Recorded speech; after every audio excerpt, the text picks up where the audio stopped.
तो आज हम पढ़ाने जा रहे हैं आपको सांवले सपनों की याद। इस संस्मरणात्मक कहानी के लेखक हैं जावेद हुसैन। उनका जन्म नालंदा जिले के नौनही राजगीर नामक गांव में हुआ था। उनकी प्रारंभिक शिक्षा भी गांव में ही हुई थी।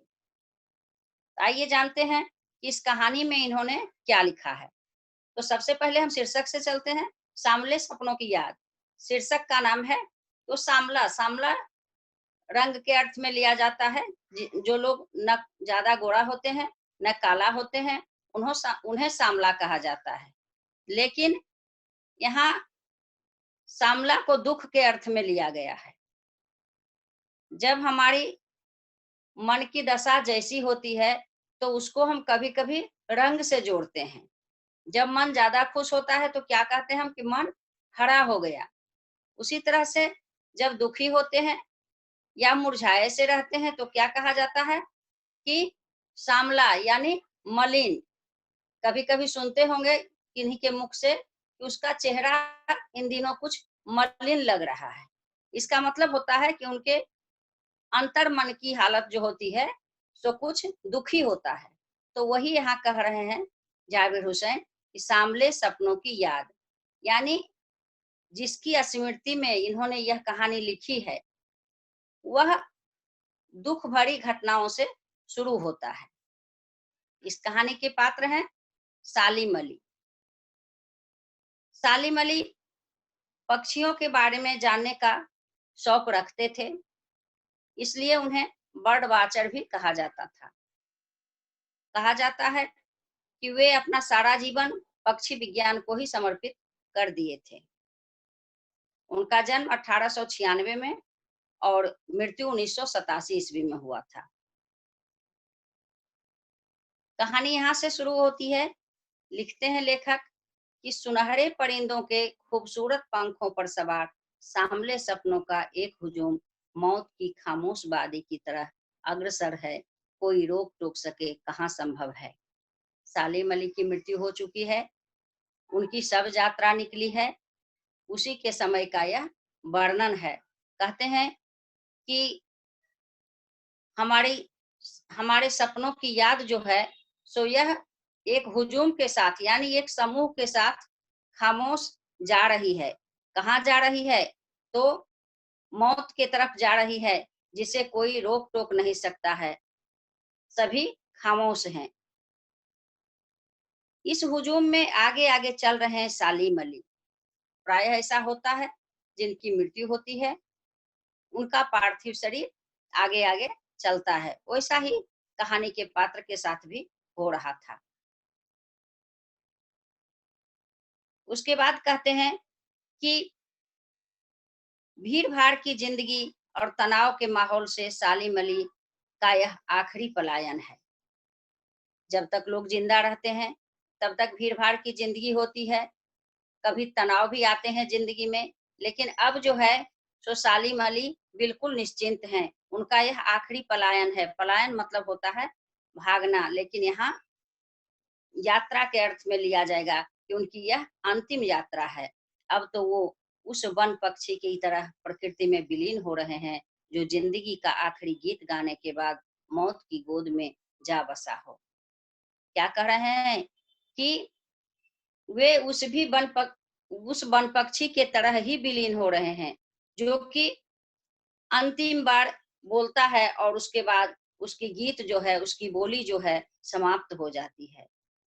कोई अपने जिस्म की हरारत और दिल की धड़कन देकर भी उसे लौटाना चाहे तो वह पक्षी अपने सपनों के गीत दोबारा कैसे गा सकेगा।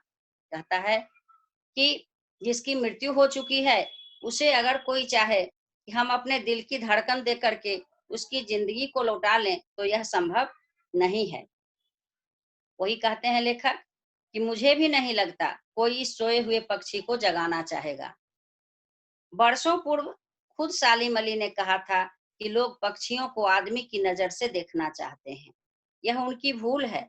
ठीक उसी तरह जैसे जंगलों और पहाड़ों, झरनों और आबशारों को भी प्रकृति की नजर से देखने को उत्सुक रहते हैं। सालिम अली का कहना था कि लोग अपनी नजर से चाहते हैं पक्षियों के बारे में जानना, प्रकृति के बारे में जानना, लेकिन ऐसा संभव नहीं है। हम जब पक्षी के बारे में जानना चाहेंगे तो अपने अंदर महसूस करेंगे, उसके सुख दुख को अपने अंदर महसूस करेंगे, चाहेंगे कि हम अपने कान से उसकी आवाज को सुने, तो ऐसा संभव नहीं होता है। अगर हम प्रकृति को ही देखते हैं, तालाब को देखते हैं, तो क्या होता है, झरने को देखते हैं, तो झरने से जो पानी गिरती है उसमें जो गति होती है, तो क्या होता है, हम उसको महसूस करते हैं। उसी तरह से यहाँ कहते हैं लेखक कि आज कोई वृंदावन जाए तो जमुना नदी का जल उसे वह इतिहास याद दिला देता है जब कृष्ण ने वृंदावन में रास लीला की थी। कहते हैं कि वृंदावन जाने के बाद क्या होता है कि वहाँ के माहौल को देख करके, वहाँ के प्राकृतिक वातावरण को देख करके ऐसा लगता है कि हाँ, वास्तव में कृष्ण ने यहाँ रासलीला किया होगा। गोपियों से शरारत की थी, मक्खन की हंडियां फोड़ी थी, दूध दही खाया था, दिल की धड़कन को तेज करने वाली बांसुरी बजाई थी, जिससे सारा वृंदावन संगीतमय हो गया था। आज भी ऐसा लगता है जैसे प्रातः के समय भीड़ से भरी गलियों में कोई सहसा आगे आकर बांसुरी बजाएगा और सभी वहीं मंत्र मुग्ध होकर रुक जाएंगे। ऐसा कहा जाता है कि वृंदावन में जाने के बाद ऐसा महसूस होता है लोगों को कि कृष्ण भगवान की बांसुरी अभी भी वहां बजती है और लोगों के कान में यह आवाज जाती है। तो क्या है, यह सिर्फ एक धारणा है, ऐसा किसी को सुनने में नहीं आया है, बल्कि वो महसूस करते हैं कि कृष्ण की बांसुरी यहाँ बजती है, कृष्ण के प्रति उनकी आस्था है। वैसी ही आस्था लेखक का है सालीमली के प्रति। कहते हैं कि सायंकाल के समय उपवन का माली पर्यटकों को बताता तो ऐसा लगता जैसे कृष्ण अभी आकर सब पर अपनी बांसुरी का प्रभाव डाल देगा। लेकिन वृंदावन से कृष्ण की बांसुरी का प्रभाव समाप्त नहीं हुआ है। पुरातन कथाओं में जाने से पहले लेखक ने दुबले शरीर वाले सालिम अली के विषय में बताया है। उनके जीवन के 100 वर्ष पूरे होने में ज्यादा समय नहीं बचा था, लेकिन यात्राओं की थकान और कैंसर जैसी बीमारी ने उनको मौत की ओर भेज दिया। अपने आखिरी समय तक वे पक्षियों की तलाश और देखभाल में लगे रहे। तो कहते हैं कि सालिम अली जो हैं, वे भी काफी समय काट चुके थे। उनकी उम्र लगभग 100 के थी और वे अंत में कैंसर जैसे भयंकर बीमारी से पीड़ित हो गए थे। इसलिए वे कष्ट में तो थे ही, फिर भी आखिरी समय तक वे पक्षियों की तलाश में और उसके देखभाल में जुटे रहते थे। उनको पक्षियों से बहुत ही ज्यादा लगाव था। लेखक यह भी कहता है कि सालिम अली जैसा पक्षियों की देखभाल करने वाला उन्हें कोई नहीं मिला। उनकी आंखें क्षितिज तक फैली प्रकृति को बांधने में सक्षम थी। क्षितिज तक फैली प्रकृति, क्षितिज का मतलब होता है जहाँ की ऐसा लगता है देखने में कि आकाश और पृथ्वी की सीमा समाप्त हो रही है, यानी आकाश जो है सो पृथ्वी से मिल रहा है। उसको दृष्टि सीमा भी कह सकते हैं।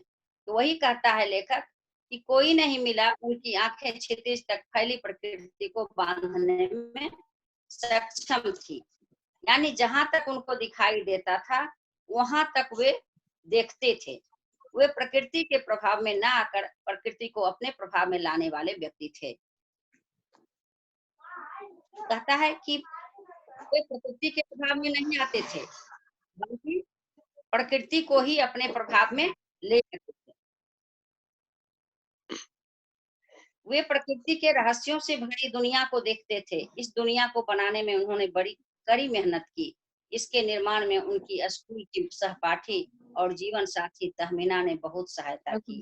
कहते हैं कि उनके इस खोज के कार्य में उनकी जीवन साथी तहमीना थी, वह बहुत मदद की, जो कि उनकी सहपाठी भी रह चुकी थी। सहपाठी का मतलब होता है साथ साथ पढ़ने वाला। अनुभवी सालिम अली ने तत्कालीन प्रधानमंत्री चौधरी चरण सिंह से केरल की साइलेंट वैली को रेगिस्तान की धूल भरी हवाओं से बचाने का अनुरोध किया। क्या कहते हैं लेखक कि सालिम अली ने पक्षियों के लिए बहुत कुछ किया, यहाँ तक कि उन्होंने प्रधानमंत्री चौधरी चरण सिंह से केरल की साइलेंट वैली को रेगिस्तान की धूल भरी हवाओं से बचाने का अनुरोध किया। चौधरी साहब उनके द्वारा बताए गए प्राकृतिक खतरों के विषय में जानकर भावुक हो उठे थे।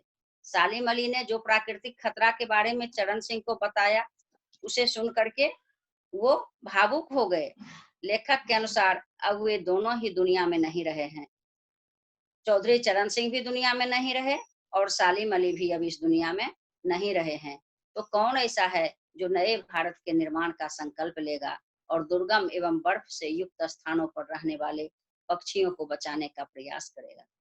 इन पंक्तियों में कवि का लेखक कहना चाहते हैं कि ये दोनों जो थे वे भारत के नए निर्माण के लिए संकल्प लेते थे। यहाँ की सुख सुविधाओं का संकल्प लेते थे। दुर्गम स्थानों को की सुरक्षा करने का संकल्प लेते थे। लेकिन ऐसा अब कोई नहीं है। ऐसा कौन है जो प्रयास करेगा इनको बचाने का? सालिम अली एक आत्मकथा लिखे थे जिसका नाम था फॉल ऑफ ए स्पैरो। तो डीएच लॉरेंस की मौत के बाद लोगों ने उनकी पत्नी फ्रीडा लॉरेंस से अनुरोध किया कि वह अपने पति के बारे में कुछ लिखे। तो उनकी पत्नी क्या कहती है कि मेरे लिए लॉरेंस के बारे में कुछ लिखना असंभव था। मुझे महसूस होता है मेरी छत पर बैठने वाली गौरैया लॉरेंस के बारे में ढेर सारी बातें जानती हैं, मुझसे भी ज्यादा जानती हैं। यानी गौरैया उनके बारे में बहुत कुछ जानती थी। ऐसा क्यों कहती है? क्योंकि पक्षियों से उनका लगाव ज्यादा था। पक्षियों को वो जानते थे और पक्षियां भी उनको जानती थी।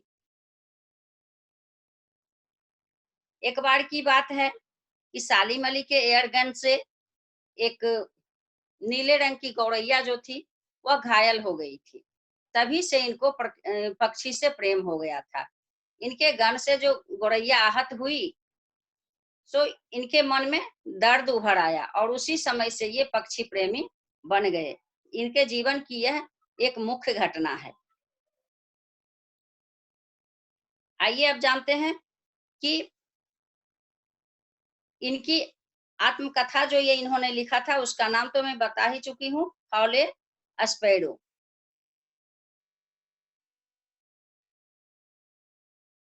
सालिम अली पक्षियों के माध्यम से खोज के नए नए तरीके अपनाते रहे। एक विशेष स्थान प्राप्त करने के बाद भी उनका विश्वास एक पल के लिए नहीं डगमगाया।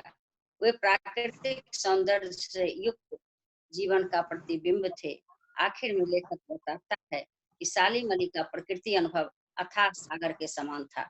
यहाँ बताया गया है उनकी विशेषता कि प्रकृति के बारे में सालिम अली को इतना अनुभव था कि उसे हम थाह सागर कह सकते हैं। किसी को उसकी थाह नहीं मिल सकती है कि वे प्रकृति के बारे में कितना जानते थे।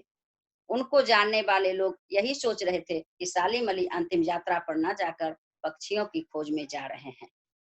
उनकी अंतिम यात्रा जो लोग देख रहे थे, उनके मन में ऐसा लग रहा था कि सालिम अली पक्षी की खोज में ही अभी भी जा रहे हैं और शीघ्र ही लौट आएंगे। फिर वे पक्षियों की खोज करके लौट आएंगे। सभी यही चाहते हैं कि सालिम अली वापस उन सबके पास आ जाएं। अंत में कहते हैं लेखक कि सालिम अली उन लोगों के पास आ जाएं, लेकिन ऐसा होना संभव नहीं था। बस आज का पाठ यही समाप्त होता है।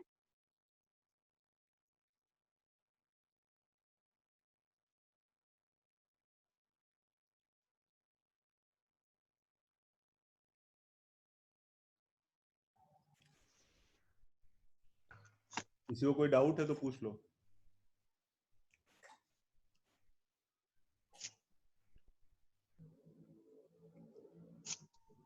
किसी को कोई डाउट है क्या?